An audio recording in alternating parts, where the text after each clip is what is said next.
Welcome students to my YouTube channel I Q rankers. तो students, तो हमने class 7 science में लास्ट लेक्चर में ये पढ़ा था कि फूड में जो प्लांट्स होते हैं हमारे पास, तो प्लांट्स में फूड की प्रोडक्शन कैसे होती है। तो हमने ये पढ़ा था कि वो अपना फूड खुद से प्रिपेयर करते हैं by the process of photosynthesis. तो फोटोसिंथेसिस का पूरा जो प्रोसेस था वो हमने अब सेकेंड लेक्चर में पढ़ा था। तो अब आगे हम कंटिन्यू करते हैं। तो देखिए बेसिकली हमारे पास क्या है, इसको रीड करना स्टार्ट करते हैं। That is, can you imagine life on the earth in the absence of photosynthesis. इसका मतलब है, क्या आप इमेजिन कर सकते हो life on earth without photosynthesis in the absence of. अब देखिए होगा क्या, अगर फोटोसिंथेसिस का प्रोसेस नहीं होगा तो उसके लिए आपको क्या क्या हो सकता है। In the absence of photosynthesis there would not be any food. अगर फोटोसिंथेसिस नहीं होगा तो there will not be any food, तो किसी भी प्रकार का फूड नहीं होगा। The survival of almost all the living organisms directly और indirectly depend on the food made by the plants. अब है क्या कि अब हमने ये पढ़ा कि जितना भी ये फूड होता है तो वो फोटोसिंथेसिस, प्लांट्स अपना फोटोसिंथेसिस के थ्रू ही फूड को प्रिपेयर करते हैं। अब उस फूड के थ्रू ही बाकी के जो लिविंग ऑर्गेनिजम्स हैं वो डायरेक्टली और इनडायरेक्टली डिपेंड करते हैं। तो अल्टीमेटली अगर फोटोसिंथेसिस नहीं होगा तो प्लांट्स अपना फूड नहीं प्रिपेयर कर पाएंगे, तो प्लांट्स नहीं होंगे। अगर प्लांट्स नहीं होंगे तो बाकी के लिविंग ऑर्गेनिजम्स भी नहीं होंगे, क्योंकि उनको भी अपना फूड कहाँ से मिलता है, प्लांट से ही मिलता है।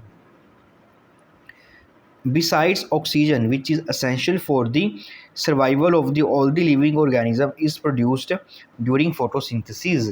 और हमने एक सबसे इम्पोर्टेंट बात ये पढ़ी थी कि जब भी फोटोसिंथेसिस होता है तो बेसिकली होता क्या है कि जब कार्बन डाइऑक्साइड प्लस वाटर, ठीक है, सनलाइट। अब ये क्लोरोफिल क्या है, क्लोरोफिल इस सनलाइट को ऑब्जॉर्व करके रखेगा। तो ये जो इसको एनर्जी मिलती है वो कार्बन डाइऑक्साइड प्लस वाटर को इनको कार्बोहाइड्रेट्स प्लस ऑक्सीजन में कन्वर्ट कर देती है।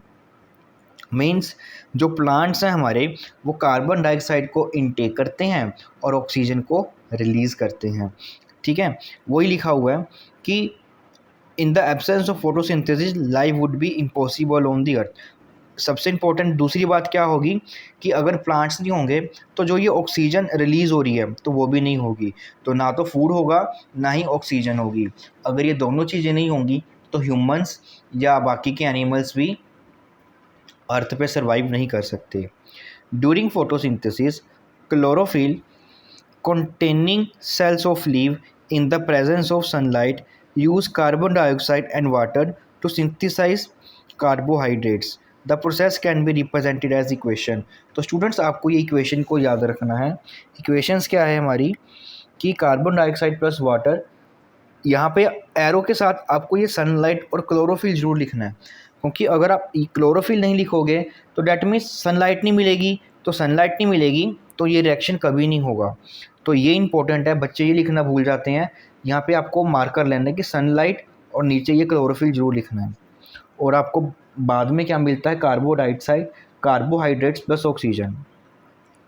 उसके बाद है बच्चों, during the process oxygen is released, the carbohydrates ultimately gets converted into starch. तो उसके बाद क्या होता है कि ड्यूरिंग द प्रोसेस का ऑक्सीजन जो होती है हमारे पास वो रिलीज़ होती है। द कार्बोहाइड्रेट्स अल्टीमेटली कन्वर्ट हो जाते हैं स्टार्च में। The presence of starch in leaves indicates the occurrence of photosynthesis। The starch is also a carbohydrate। तो बेसिकली होता क्या है कि जब ये कार्बोहाइड्रेट्स इसमें बन जाते हैं तो वो कार्बोहाइड्रेट जो होते हैं वो स्टार्च में कन्वर्ट हो जाता है। अब इसमें देखिए कि सारा का सारा प्रोसेस जो है एक्सप्लेन किया गया है। इसमें क्या है कि ये आपका लीफ है, तो लीफ में क्लोरोफिल नाम का पिगमेंट होगा और वो पिगमेंट सनलाइट को एब्जॉर्व करेगा। उसके बाद कार्बन डाइऑक्साइड और जो है आपकी वो एटमॉस्फेयर से लेगा, तो इसमें कार्बन डाइऑक्साइड भी आ गई और नीचे से वाटर जो है रूट्स और स्टेम के थ्रू इस प्लेस पे स्टोर हो जाते हैं। तो सभी रॉ मटेरियल यहाँ पे कलेक्ट हो जाता है। देन उसके बाद in the presence of sunlight photosynthesis process होता है हमारे पास, तो जिसके कारण ये जो आपका कार्बन डाइऑक्साइड है और वाटर है वो कन्वर्ट हो जाते हैं कार्बोहाइड्रेट्स एंड ऑक्सीजन में।